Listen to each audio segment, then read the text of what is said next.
বিসমিল্লাহির রহমানির রহিম। আসসালামু আলাইকুম ওয়া রাহমাতুল্লাহি ওয়া বারাকাতুহু। আমি হাকিম মোহাম্মদ আশরাফুল আলম।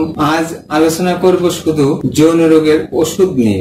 যৌন রোগ কি, কেন হয়, আগের অনেকগুলো ভিডিওতে বিশদভাবে আলোচনা করেছি। কোন ঔষধ কিভাবে সেবন করলে যৌন রোগের স্থায়ী সমাধান পাবেন, বিস্তারিত জানতে সম্পূর্ণ ভিডিওটি মনোযোগ সহকারে দেখার আমন্ত্রণ জানিয়ে শুরু করছি। যারা যৌন রোগে আক্রান্ত হয়েছেন, কারোর কাছে কিছু বলতে পারছেন না, তুষের আগুনের মতো ধুকে ধুকে জ্বলছেন, বিভিন্ন জায়গায় চিকিৎসা করেও ভালো ফল পান নাই, আপনাদের জন্যই আজকের আলোচনা। আমার দীর্ঘদিনের চিকিৎসা পেশার অভিজ্ঞতা থেকে বলছি, আজকের চিকিৎসায় যৌন রোগের স্থায়ী সমাধান পাবেন ইনশাআল্লাহ। সম্মানিত দর্শক, আমার চ্যানেলটি এখনো যারা সাবস্ক্রাইব করেননি, এখনই সাবস্ক্রাইব করে নিন এবং নতুন নতুন স্বাস্থ্য বিষয়ক পরামর্শ পেতে বেল আইকনে ক্লিক করুন।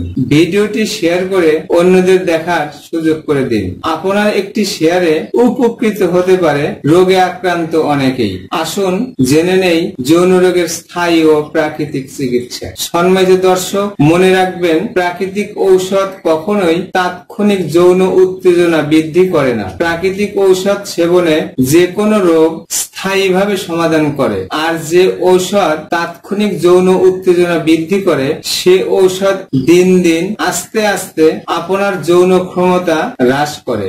সম্মানিত দর্শক, যৌন রোগ বা যৌন দুর্বলতা দেখা দিলে কাল বিলম্ব না করে হকার বা অনভিজ্ঞ লোকের পরামর্শে ঔষধ সেবন না করে অবশ্যই একজন অভিজ্ঞ ডাক্তারের পরামর্শ নেবেন। প্রাকৃতিক চিকিৎসা প্রথমেই বলে রাখি, যারা জীবন যৌবন আজীবন ধরে রাখতে চান তারা দাম্পত্য জীবনের শুরুতেই একজন অভিজ্ঞ ডাক্তারের পরামর্শ নিন, তাহলে কখনোই যৌবনের ভাটা পড়বে না ইনশাআল্লাহ। সম্মানিত দর্শক, চিকিৎসার স্বার্থে ও যৌন রোগের দ্রুত ফল পেতে আমরা রোগীদের দুই ভাগে ভাগ করে চিকিৎসা দিয়ে থাকি, যথা উষ্ণ প্রকৃতির মানুষ এবং শীতল প্রকৃতির মানুষ।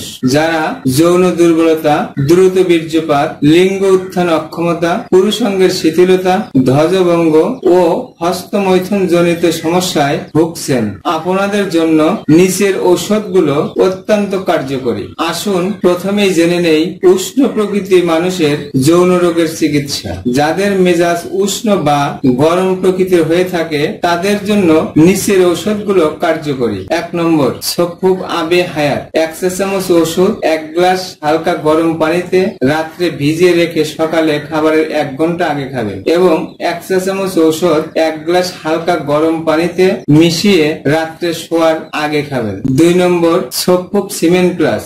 1 চা চামচ ওষুধ পরিমাণ মতো মধুর সাথে মিশিয়ে সকালে এবং রাত্রে খাবারের 1 ঘন্টা পরে খাবেন। ঔষধ সেবনের পরে 1 গ্লাস হালকা দুধ খেতে পারেন। উপরোক্ত ঔষধ সেবনে দ্রুত বীর্যপাত, যৌন দুর্বলতা, লিঙ্গ উত্থান অক্ষমতা ও ধ্বজভঙ্গ রোগ নিরাময় হবে ইনশাআল্লাহ। শীতল প্রকৃতির মানুষের যৌন রোগের চিকিৎসা। যাদের মেজাজ শীতল বা ঠান্ডা প্রকৃতির হয়ে থাকে তাদের জন্য নিচের ঔষধগুলো কার্যকরী। 1 নম্বর, সফুব আবে হায়াত। 1 চা চামচ ওষুধ 1 গ্লাস হালকা গরম পানিতে রাত্রে ভিজিয়ে রেখে সকালে খাবারের 1 ঘন্টা আগে খাবেন এবং 1 চা চামচ ঔষধ 1 গ্লাস হালকা গরম পানিতে মিশিয়ে রাত্রে শোয়ার আগে খাবেন। 2 নম্বর, সফুব আজওয়াইন। 1 চা চামচ ঔষধ 1 গ্লাস হালকা গরম দুধ অথবা পানিতে মিশিয়ে সকালে ও রাত্রে খাবারের 1 ঘন্টা পরে খাবেন। যাদের ডায়াবেটিক্সের কারণে যৌন দুর্বলতা, লিঙ্গ উত্থান অক্ষমতা, লিঙ্গের শিথিলতা অথবা দ্রুত বীর্যপাতের সমস্যা রয়েছে তাদের জন্য আম্বরে মুমাইয়া অত্যন্ত কার্যকরী। 1 চা চামচ সফুব আম্বরে মুমাইয়া 1 গ্লাস হালকা গরম দুধ অথবা 1 গ্লাস হালকা গরম পানিতে মিশিয়ে সকালে ও রাত্রে খাবারের 1 ঘন্টা পরে সেবনে অত্যন্ত কার্যকরী। সম্মানিত দর্শক, আমার দীর্ঘদিনের চিকিৎসা পেশার অভিজ্ঞতা থেকে বলছি, যারা যৌন দুর্বলতা নিয়ে আমার কাছে এসেছে আর এই যৌন দুর্বলতার কারণ খুঁজতে গিয়ে বেশিরভাগ রোগীর ক্ষেত্রে আইবিএস, পুরাতন আমাশয়, পেট ফাঁপা, বদহজম, অজীর্ণ, গ্যাস্ট্রিক আলসার সহ পেটের নানা রকম সমস্যা পেয়েছি।